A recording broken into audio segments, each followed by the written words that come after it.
Hallelujah, price the lord. ದೇವರ ಪರಿಶುದ್ಧ ನಾಮಕ್ಕೆ ಸ್ತೋತ್ರವಾಗಲಿ. ರಾತ್ರಿ ವೇಳೆಯಲ್ಲಿ ಒಂದು ವಾಕ್ಯ ಸಂದೇಶವನ್ನು ತೆಗೆದುಕೊಳ್ಳೋಣ. ಕೊಲೊಸ್ಸೆಯವರಿಗೆ ಬರೆದ ಪತ್ರಿಕೆ 3ನೇ ಅಧ್ಯಾಯ 1ನೇ ವಾಕ್ಯವಾಗಿದೆ. ಆದ ಕಾರಣ ನೀವು ಕ್ರಿಸ್ತನೊಂದಿಗೆ ಎಬ್ಬಿಸಲ್ಪಟ್ಟಿರುವ ಮೇಲಿರುವುಗಳನ್ನು ಹುಡುಕಿರಿ. ಹಾಲೆಲೂಯಾ. ದೇವರು ಈ ಲೋಕದಿಂದ ನಮ್ಮನ್ನ ಬೇರ್ಪಡಿಸಿ ತನ್ನ ಮಹಿಮೆಗಾಗಿ ಜೀವಿಸಲಿಕ್ಕೆ ನಮ್ಮನ್ನ ಕರೆದಿದ್ದಾರೆ. ಹಾಲೆಲೂಯಾ. ನಾವು ಅವಾಗ ಪರಲೋಕದ ಭಾವವನ್ನು ಅಂದ್ರೆ ಪರಲೋಕದ ಒಂದು ಜ್ಞಾನದಲ್ಲಿ ಭೂಮಿ ಮೇಲೆ ಬದುಕಬೇಕು ಅಂತ ದೇವರು ಕರೆದಿದ್ದಾರೆ ಹೊರತು ಭೂ ಸಂಬಂಧ ವಿಷಯವಾಗಿ ನಮ್ಗೆ ದೇವರು ಕರೆದಿಲ್ಲ. ಹಾಲೆಲೂಯಾ. ಹಾಗಾಗಿ ದೇವರು ನಮಗೆ ನೋಡಿ, ಮೇಲಿರುವುದಂತ ಅವುಗಳನ್ನ ಹುಡುಕಿರಿ, ಅಲ್ಲಿ ಕ್ರಿಸ್ತನು ದೇವರ ಬಲಗಳಲ್ಲಿ ಆಸೀನನಾಗಿದ್ದಾನೆ. ಮೇಲಿರುವುಗಳಂತವು ಮೇಲೆ ಮನಸ್ಸಿರಿ. ಹಾಲೆಲೂಯಾ. ದೇವರು ಪರಲೋಕದಲ್ಲಿ ಕೂತ್ಕೊಂಡು ನಮ್ಮನ್ನ ಈ ಭೂ ಸಂಬಂಧವಾದ ವಿಷಯಗಳಲ್ಲಿ ನೀವು ಅಲ್ಲಿ ಬೇಡ, ಪರಲೋಕಕ್ಕೆ ಸಂಬಂಧವಾದ ವಿಷಯಗಳು ಅಂತಂದ್ರೆ ವಾಕ್ಯದಲ್ಲಿ ಧ್ಯಾನ ಮಾಡ್ರಿ, ಪ್ರಾರ್ಥನೆ ಮಾಡ್ರಿ, ವಾಕ್ಯ ಸಂದೇಶವನ್ನ ಇನ್ನೊಬ್ಬರಿಗೆ ನೀವು ತಿಳಿಸಿಕೊಡ್ರಿ. ಹಾಲೆಲೂಯಾ. ಸುವಾರ್ತೆ ಸೇವೆಯಲ್ಲಿ ಮುಂದಾಗಿರ್ರಿ. ದೇವರ ಒಂದು ಶುಭ ಸಂದೇಶವನ್ನ ಪ್ರಪಂಚಕ್ಕೆಲ್ಲ ಸಾರ್ರಿ. ಇದಕ್ಕೆ ದೇವರು ಕರೆದಿದ್ದಾರೆ ಹೊರತು ನಾವಿಲ್ಲಿ ಭೂ ಸಂಬಂಧವಾದ ವಿಷಯಗಳು ಅಂದ್ರೆ ಭೂಮಿಗೆ ಸಂಬಂಧಪಟ್ಟ ವಿಷಯಗಳು ಬಹಳ ಇದೆ ಪ್ರಿಯ ಸಹೋದರ ಸಹೋದರಿಯರೇ. ಅದರ ಮೇಲೆ ನೀವು ಮನಸ್ಸಿಡಬೇಡ್ರಿ. ನೀವು ಶಾಶ್ವತವಾದ ಒಂದು ದೇಶಕ್ಕೆ ಹೋಗ್ಬೇಕಲ್ಲ, ಆ ದೇಶದ ಮಹಿಮೆಗಾಗಿ ನೀವು ಈ ಭೂಲೋಕದಲ್ಲಿ ಜೀವಿಸಿರಿ ಎಂಬುದಾಗಿ ದೇವರು ತಾನೇ ನಮ್ಮನ್ನು ಕರೆದಿದ್ದಾರೆ. ಅದಕ್ಕೆ ಭೂ ಸಂಬಂಧವಾದ ವಿಷಯಗಳಲ್ಲಿ ನೀವು ಎಚ್ಚರವಾಗಿರ್ರಿ. ಇದು ಮಾಯಾ ಲೋಕವಾಗಿದೆ ಪ್ರಿಯ ಸಹೋದರ ಸಹೋದರಿಯರೇ. ಈ ಬಲೆಯಲ್ಲಿ ನಾವು ಸಿಕ್ಕಿಕೊಳ್ಳದಂತೆ ದೇವರು ನಮ್ಮನ್ನ ನಡೆಸ್ತಾ ಇದ್ದಾರೆ. ಅದಕ್ಕೆ ಪ್ರತಿ ದಿವಸ ಈ ಸಂದೇಶವನ್ನ ನಾವು ಧ್ಯಾನ ಮಾಡ್ತಾ, ನಾವು ಓದುತ್ತಾ, ಮನೆಯಲ್ಲಿ ನಾವು ಸಮಯ ನಮಗೆ ಮಾಡಿಕೊಂಡು ಆದಷ್ಟು ಬೇಗ ನಾವು ಈ ಸಮಯನ ಮಾಡಿಕೊಂಡು ಪ್ರತಿ ದಿವಸ ಈ ನಮ್ಗೆ ದೇವರು ಕೊಟ್ಟಂತ ಒಂದು ಪವಿತ್ರವಾದ ಗ್ರಂಥದಲ್ಲಿ ನಾವು ಧ್ಯಾನ ಮಾಡ್ತಾ ಇದ್ರೆ ಅವಾಗ ಈ ಭೂ ಸಂಬಂಧವಾದ ವಿಷಯಗಳು ಎಷ್ಟೋ ಮಾತ್ರಕ್ಕೆ ನಮ್ಮನ್ನ ಬಿಟ್ಟು ದೂರ ಹಾಕ್ತೇವೆ ನಾವು. ಅವಾಗ ಪರಲೋಕದ ಮಹಿಮೆಗಾಗಿ ನಾವು ಜೀವಿಸ್ತೇವೆ ಅಂತ ದೇವರ ವಾಕ್ಯ ಸ್ಪಷ್ಟವಾಗಿ ತೋರಿಸಲ್ಪಡ್ತದೆ. ಹಾಲೆಲೂಯಾ. ಹಾಗಾಗಿ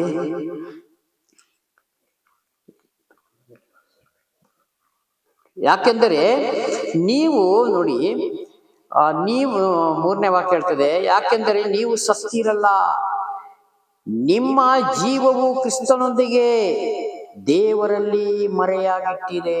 ಹಾಲೆಲೂಯಾ. ಪರಲೋಕದ ಜ್ಞಾನದಲ್ಲಿ ಇರುವಾಗ ನಾವು ಏನಾಗ್ತದೆ, ದೇವರು ನಮ್ಮನ್ನ ಮರೆ ಮಾಡಿಟ್ಟಿದ್ದಾರೆ ಕ್ರಿಸ್ತನಲ್ಲಿ. ಯೇಸು ಸ್ವಾಮಿ ಒಳಗಡೆ ನಮ್ಮನ್ನ ಮರೆ ಮಾಡಿಟ್ಟಿದ್ದಾರೆ. ಈ ಭೂಮಿಗೆ ಸಂಬಂಧಪಟ್ಟ ವಿಷಯಗಳಲ್ಲಿ ನಾವು ಕ್ರಿಸ್ತನೊಂದಿಗೆ ನಾವು ಮರೆಯಾಗಿಟ್ಟಿದ್ದಾರಂತೆ ತಂದೆಯಾದ ದೇವರು.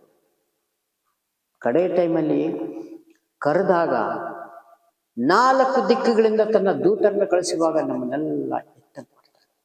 ಅಂದರೆ ನೀತಿವಂತನಾಗಿ ಜೀವಿಸುವಂತವನು ಅಂತ ಅರ್ಥ ಈ ಭೂಮಿ ಮೇಲೆ.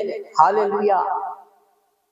ಯಾರು ನೀತಿಯನ್ನ ಬಿಟ್ಟು ಅನೀತಿ ಮಾರ್ಗದಲ್ಲಿ ನಡೀತಾರ ಅಂತವರಿಗೆ ದೇವರು ತೆಗೆದುಕೊಂಡು ಹೋಗ್ಲಿಕ್ಕೆ ಆಗೋದಿಲ್ಲ. ಯಾಕಂದ್ರೆ ದೇವರು ಪಕ್ಷಪಾತಿ ಅಲ್ಲ ಅಂತ ದೇವರ ವಾಕ್ಯ ಸ್ಪಷ್ಟವಾಗಿ ಹೇಳಲ್ಪಟ್ಟಿದೆ. ಹಾಗಾಗಿ ನಾವು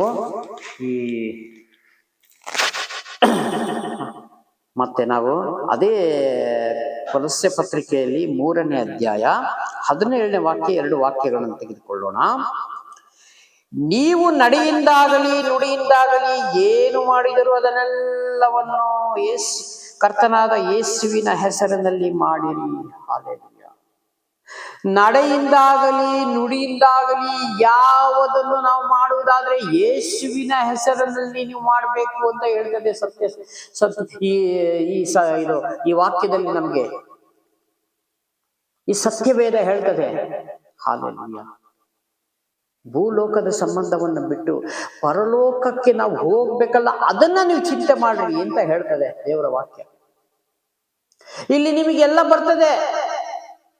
ದೇವರಲ್ಲಿ ಇರುವಂತವ್ರಿಗೆ ಎಲ್ಲರಿಗೂ ದೇವರಲ್ಲಿ ಊಟ ಅನ್ನಪಾನಗಳನ್ನ ಕೊಟ್ಟು, ಅವರಿಗೆ ಸಪ್ರೇಟ್ ಮಳೆ, ಇವರಿಗೆ ಸಪ್ರೇಟ್ ಮಳೆ ಇಲ್ಲ,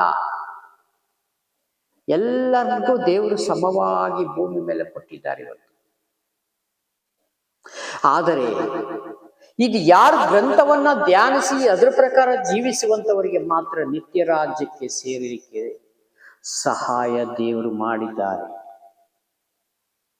ನೋಡಿ, ಈ ಭೂಮಿ ಮೇಲೆ ಎಲ್ಲರಿಗೂ ಅನ್ನ ಅಪಾನ, ರಾತ್ರಿ ಹಗಲು, ಸೂರ್ಯ ಚಂದ್ರ ನಕ್ಷತ್ರಗಳು ಗಾಳಿಗಳು ಎಲ್ಲರಿಗೂ ದೇವರು ಕೊಟ್ಟಿದ್ದಾರೆ. ದೇವರ ಮಕ್ಕಳಿಗೂ ಕೊಟ್ಟಿದ್ದಾರೆ, ದೇವರ ಅಲ್ಲದೆ ಮಕ್ಕಳಿಗೂ ಕೊಟ್ಟಿದ್ದಾರೆ. ಹಲ್ಲೆಲೂಯಾ.